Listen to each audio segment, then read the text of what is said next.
Welcome back, everyone. We're here at CPAC, sitting down with Kash Patel. He's former Chief of Staff to the Defense Department, and real pleasure having you on Crossroads. Thanks so much for having me. This is great. I've been wanting to come out and actually speak for a while. Yeah, so I understand you were one of the people trying to really get information out on Spygate, the whole controversy with that.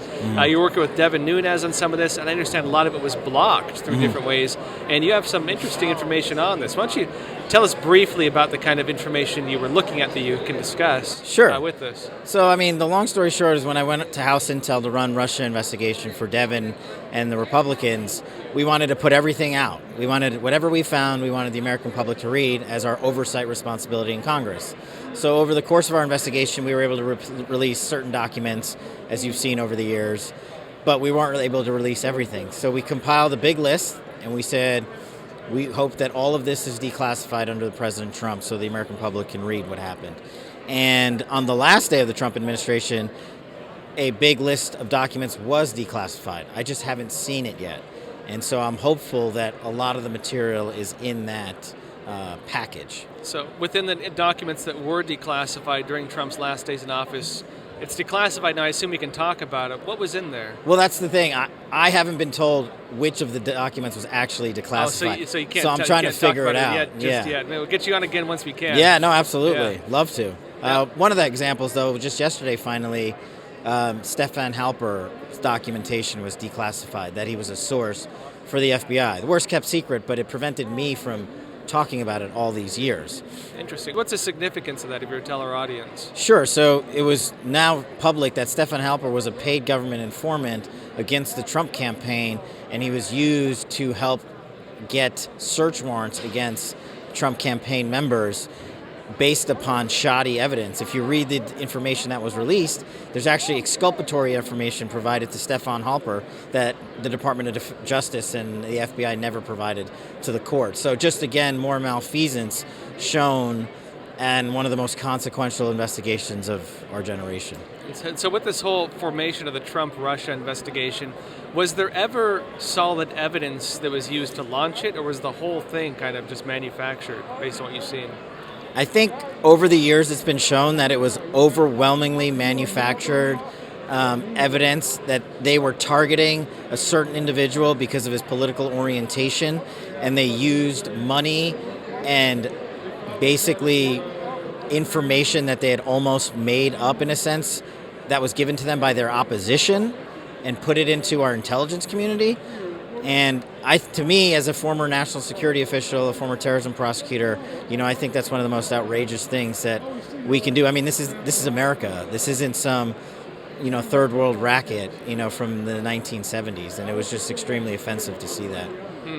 You mentioned, a lot of people are comparing this to the kind of stuff you'd see in banana republics where, pretty much the government just creates their own thing and goes after citizens based on things they just manufacture. Yeah. Is this an accurate picture? The government just basically put together a scandal themselves, manufactured their own evidence, put people into place, and then targeted what at the time were private citizens? Is this really what happened? I think in a certain sense, very specific individuals in high up positions in the government, in the FBI, in the Department of Justice, and over in the intelligence community acted to make this investigation get off the books. And they were so hell-bent on doing so that they literally, as you now know, Kevin Kleinsmith manufactured an email that they presented to the FISA court just to get the search warrant. You're talking about a lawyer at the Federal Bureau of Investigation lying to a federal court just to secure a search warrant on a Trump campaign associate. Now, you're of course also the deputy assistant to Trump. Yeah. And we've seen all the claims about the infighting and the fire and the fury, and I don't know what else they call it at the time, but pretty much the media made it seem like there was just absolute chaos around Trump. No one agreed with him. He's watching the Gorilla Channel, egging on the guerrilla fights. We've seen the stories, right? Yeah, we've seen them. What's Trump really like? What was it really like being next to him? I think it's the complete opposite. I think he's probably the most tame person I've been around, which at times frustrated me because I would get energized because I'd be talking to him about an important event X or an important event Y, that's just his way of taking in information. And then he'd have other people around, which is what you're supposed to do to get their opinions on how we should proceed on a matter. So On decisions of consequence, and look, I did the Baghdadi raid with the president. That's one of our most consequential national security victories. He was always methodical. He listened to his national security team, and then he did what he needed to do as president, which was make a decision, and then you execute. So for a guy who spent as much time with President Trump as I didn't see that. And I know people aren't going to believe me because they just want to write what they want to write, but that was my experience. And so there wasn't all the infighting and backstabbing like people make it sound. I've heard rumors of people close to him that during his last days in office, he was kind of a lame duck, that people around him kind of, we saw him fire several people actually, especially the Defense Department and so on, that he wasn't able to move like he thought he could. Was this an accurate picture, or do you know anything about that?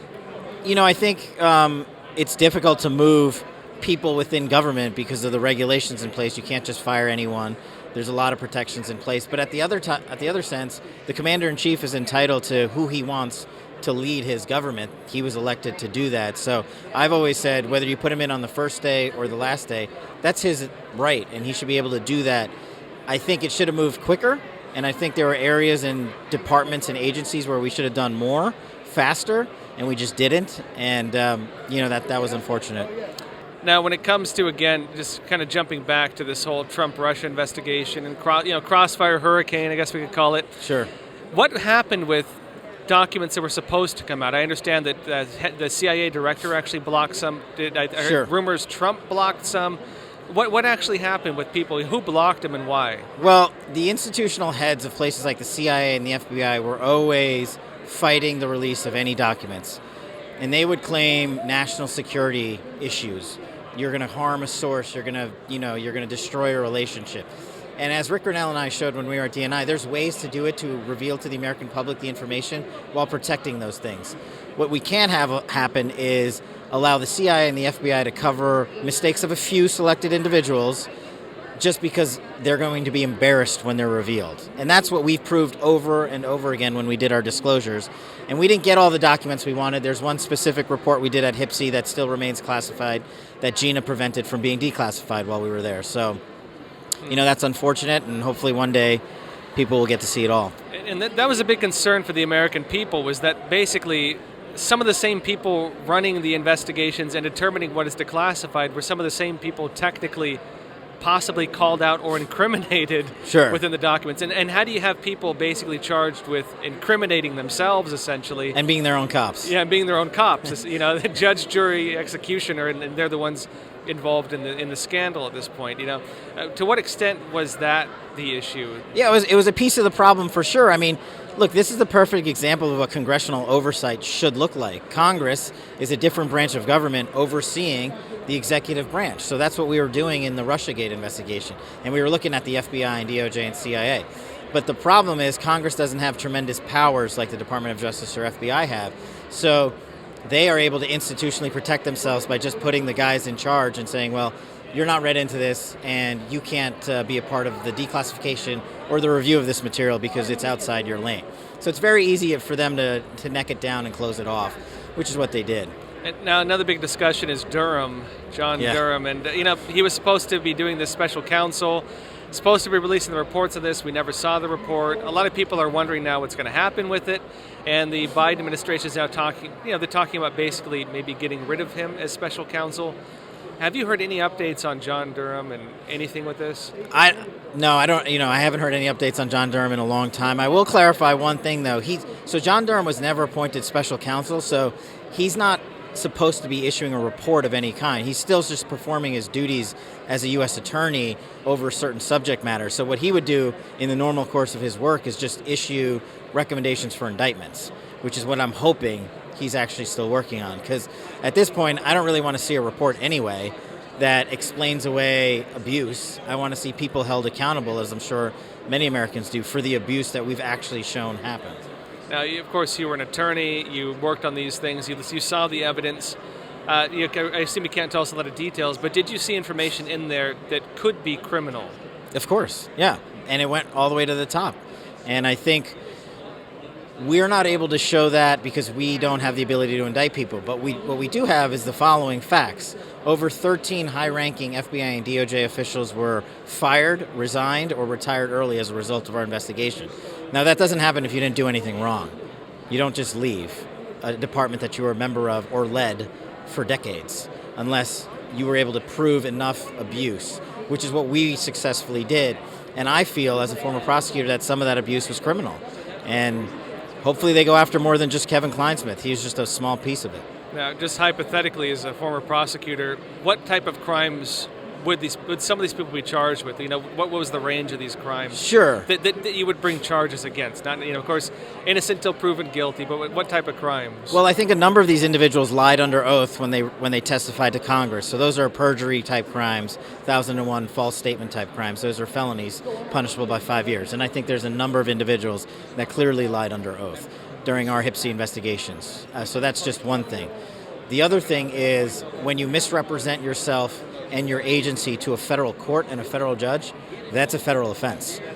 I mean, there's a reason the laws are in place for disclosure and being truthful to a court. It's because our officers are supposed to do just that. And when we show that they fell short of that mark, then those people should be charged with those appropriate offenses too. So those two would be a good starting point. I know people always want to talk about conspiracies and this and that, but those are actual crimes that I think we could charge. And, you were kind of inside the Trump administration. You were, at the forefront of investigating really this, these terrible allegations that hung over Trump during his entire time in office, and that really did shape a lot of people's perceptions, regardless of, the facts that emerged over time. If you were to tell people, what it was really like within the Trump administration and facing these, seeing these types of possible crimes that had taken place against him, that were being used against him, what was it like being in that environment and seeing the people attacking him with these narratives? Well, so, what most people don't know about me is I spent more time in the Obama administration than I did the Trump administration, doing national security work. But I think the most frustrating thing for us was not having the right people in place throughout government. And I think if we had to redo it again, we would put them there at a much greater speed so that the process could move faster.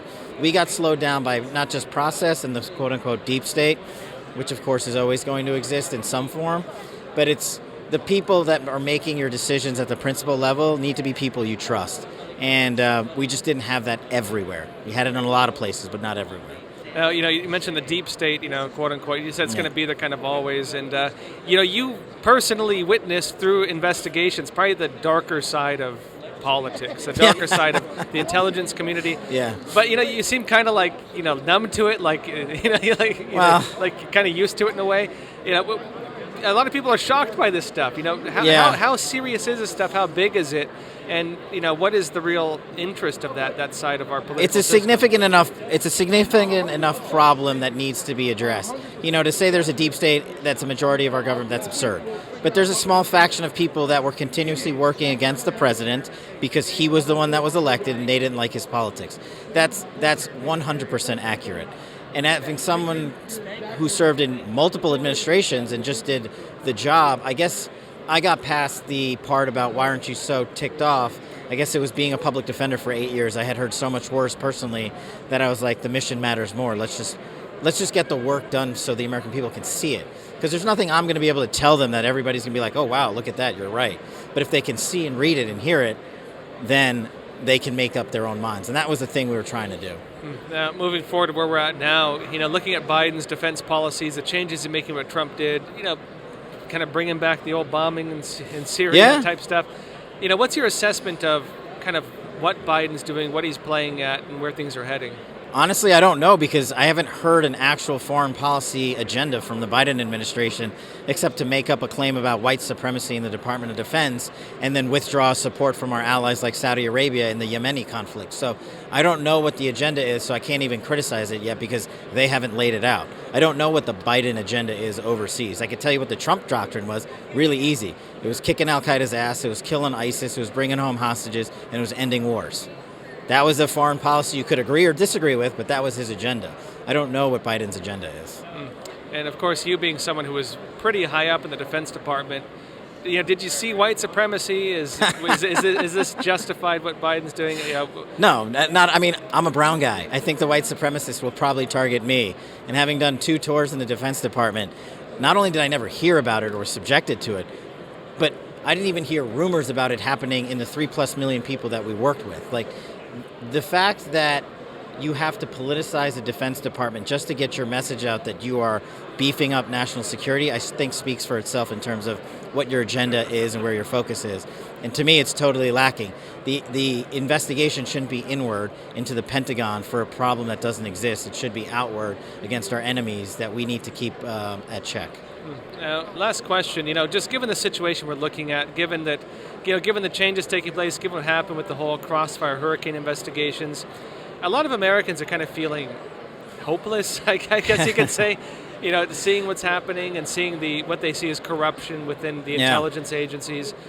If you were to tell them one thing about facing this and understanding how this thing works, what would you tell them? I would tell them that 98% of the people that I worked with in 16 years of government are awesome Americans, and they're doing amazing work, and they're not going to stop.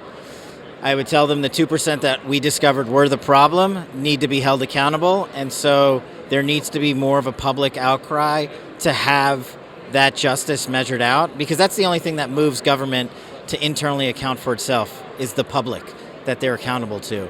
And so hopefully we can get more and more public people talking about this, and then hopefully we can force the Department of Justice to act. And what's next for you? Just curious. Not sure. I guess I'll try to find a job. Hey, Kash Patel, real pleasure having you on Crossroads. Thanks so much. Appreciate it.